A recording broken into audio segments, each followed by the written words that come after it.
The price tag to be treated for COVID-19 is going up. Nearly 4 out of 5 of our country's largest healthcare insurance companies are no longer waiving copays and deductibles for those sent to the hospital with the coronavirus.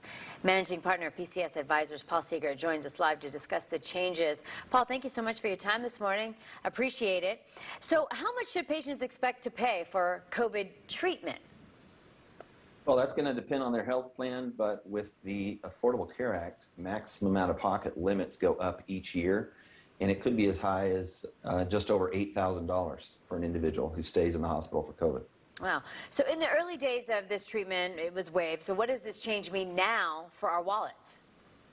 Well, at the beginning of the pandemic, insurers voluntarily offered not to charge people their out-of-pocket costs related to COVID, which meant they could voluntarily decide when to discontinue that. We're at 78% so far who have. It'll be over 80, in the mid-80s within the next few weeks, and in the mid-90s by the end of the year. So virtually everyone will be facing their out-of-pocket max if they get hospitalized for COVID. Wow. All right, so the change here is that being hospitalized with COVID is now considered preventable because of the widespread access to the vaccine. So what does this mean for the unvaccinated?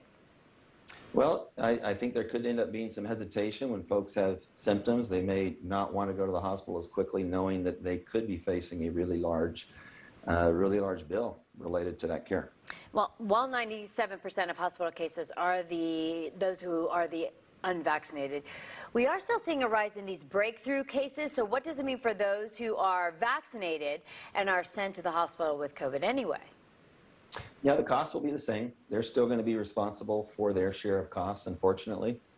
And on the low end, I would expect that it would still be a few $1,000s, and on the high end, $8,100 or so. But still, the pandemic is so unpredictable, we still don't know if there will be another wave of the virus, and say there is. Do you think that insurance companies will reverse course and go back to the way things were? Well, part of the reason they did it is because they have to spend a certain amount of the money they take in on claims and refund any unused dollars. With the lockdowns that we had in the past, they had claims dollars that were essentially piling up on them that they needed to use. So if we go back to that situation where we were locked down and people weren't able to seek non-COVID care, then it's quite possible that that waiving of costs could come back. Well, clearly, hospital stay is expensive, this we know, but that's not the only thing that will no longer be covered. What about COVID-19 testing, and how much could that testing cost us?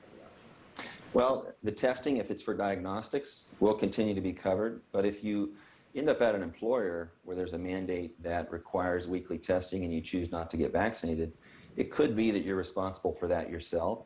And that's going to be anywhere from $20 to $120 a week, depending on the type of test that you get. So it's an expense that definitely could add up over time. All right, Paul Seeger with PCS Advisers, thank you so much for breaking down for us what could happen from our insurance companies if they stop treating and start paying and covering those costs for COVID treatment. I appreciate your time this morning.